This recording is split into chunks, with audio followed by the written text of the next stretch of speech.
Boa tarde a todos. Muito obrigado aos organizadores do Brasil Fórum por esse convite tão honroso. Muito obrigado a cada um de vocês por essa presença igualmente honrosa para mim. Trouxe alguns apontamentos, como estamos um pouco pressionados pelo tempo, vou me limitar a lançar alguns aspectos do tema que foi proposto pelos organizadores, esperando que haja a oportunidade de desenvolver um pouco melhor alguns desses aspectos na parte de debates. Eu iniciaria dizendo algo bastante óbvio para quem acompanha a conjuntura brasileira, ou seja, que estamos atravessando um período muito trepidante, de muita incerteza, e um período muito fascinante do ponto de vista, pelo menos, jornalístico.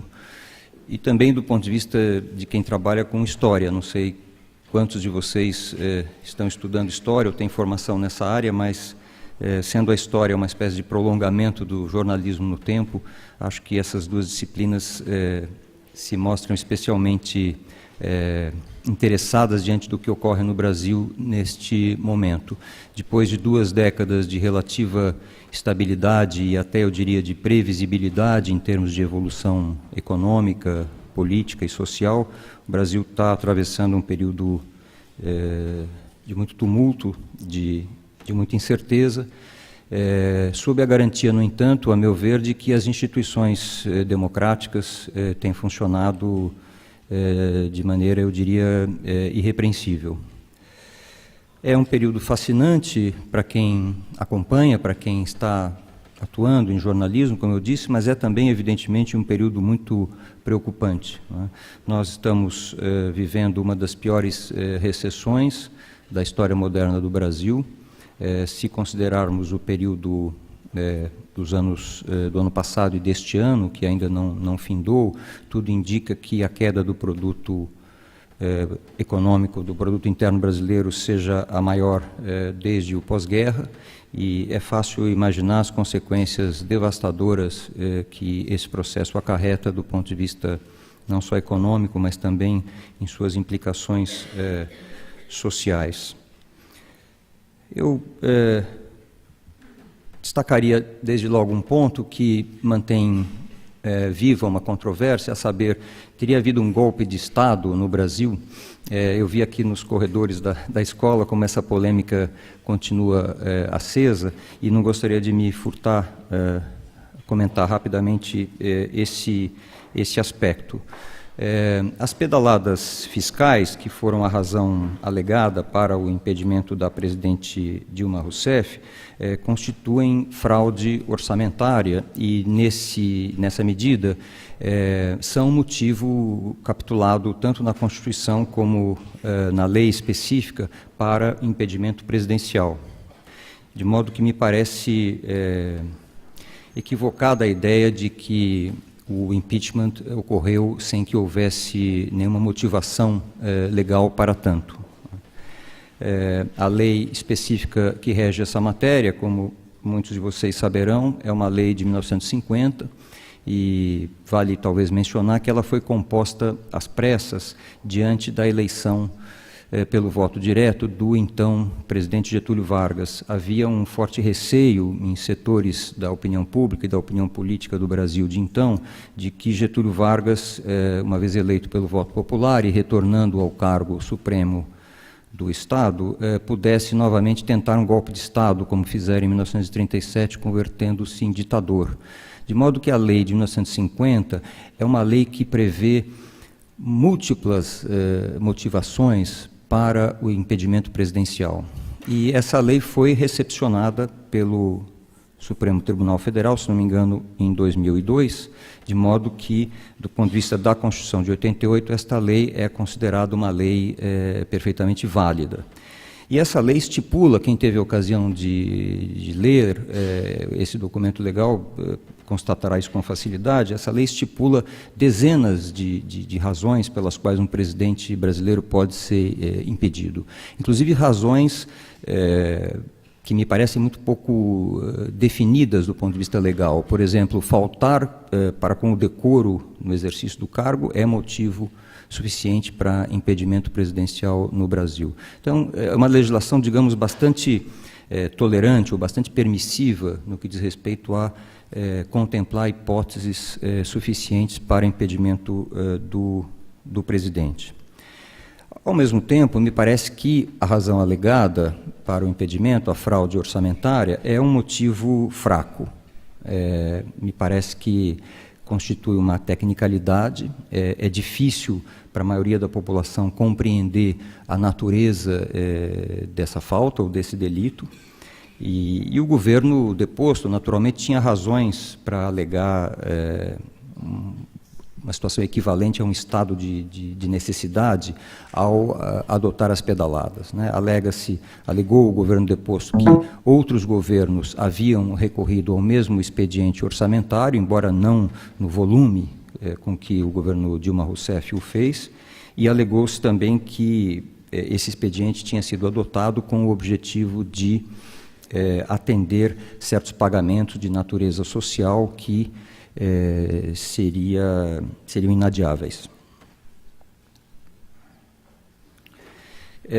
Não sou jurista, me limito aqui a comentar alguns dos aspectos dessa questão legal, mas me parece que a causa verdadeira do impeachment foi outra. Estava caminhando aqui pela faculdade há pouco e vi como uma espécie de lema da faculdade, em latim, me parece que os dizeres conhecer as causas das coisas, né? E conhecer as causas das coisas aqui, com meu viés de ex-estudante de ciências sociais, acho que a motivação do impeachment tem raízes de natureza econômica e de natureza social, muito mais profundas, talvez, do que a alegação jurídica que se utilizou para que esse processo fosse adiante. Tenho a impressão que a presidente Dilma Rousseff foi impedida pelo conjunto da obra, ou seja, pelo fato de que seu governo provocou a maior recessão da história moderna do país, como já mencionei anteriormente, pelo fato de que seu partido protagonizou o maior escândalo de corrupção de que se tem notícia também na história do país, o chamado escândalo do Petrolão, e ainda, acrescentaria eu, por um aspecto de estelionato eleitoral que se configurou na sua eleição e após a sua posse, à medida em que, uma vez reempossada no cargo, a presidente adotou uma política econômica que era, a rigor, inversa àquela que prometera adotar durante a campanha eleitoral de 2014, desculpe. Ao mesmo tempo, isso me parece bastante óbvio, o impeachment é um processo jurídico-político, e a ênfase cai aí na segunda palavra, no político, né? Basta que o quórum necessário estipulado pela lei na Câmara dos Deputados se convença de que houve algum tipo de delito para que o impeachment se materialize, né? Refuto, portanto, a ideia de que tenha havido um golpe de Estado no Brasil por essas razões e acrescentaria ainda, chovendo talvez no molhado, o fato de que o processo, do ponto de vista formal, me parece ter ocorrido de uma forma perfeitamente regular. Um Supremo Tribunal Federal acima de qualquer suspeita, cuja maioria dos integrantes, aliás, foi indicada por governos do partido da presidente deposta, por governos do PT. Essa corte supervisionou todo o processo, mandou que certos aspectos fossem retomados porque não estavam sendo conduzidos, na visão dessa corte, a contento, e isso foi feito conforme as determinações da corte. O voto pelo impedimento presidencial obteve a maioria qualificada na Câmara, obteve a confirmação dessa maioria qualificada no Senado. Tudo indica que o afastamento definitivo deverá ocorrer proximamente, talvez ainda em agosto. E tudo isso ocorreu garantido amplo direito de defesa para a presidente agora deposta, né? Então, eu diria que é normal que, em termos de luta política, se utilize, em nível retórico, a acusação de golpe. Acho que é perfeitamente legítimo que se use esse tipo de terminologia, mas, a rigor, de um ponto de vista mais objetivo, tenho a impressão que essa denominação é improcedente. Raciocinando em termos absurdos, lembremos o seguinte: se tivesse havido um golpe de Estado no Brasil, a obrigação da presidente Dilma Rousseff, quando ainda estava sentada na cadeira presidencial, teria sido, evidentemente, o quê? Colocar as Forças Armadas de prontidão, enviar uma proposta de estado de emergência ao Congresso e, eventualmente, determinar ao ministro da Justiça que prendesse os golpistas. Ela não fez nada disso, talvez terá, então, prevaricado, porque faltou com as suas obrigações. O raciocínio é ad absurdum, mas mostra como é improcedente a ideia de que tenha havido um golpe, exceto no sentido retórico, na luta política, em que se acusa realmente o adversário de estar cometendo todo tipo de golpe. Isso é, digamos, habitual.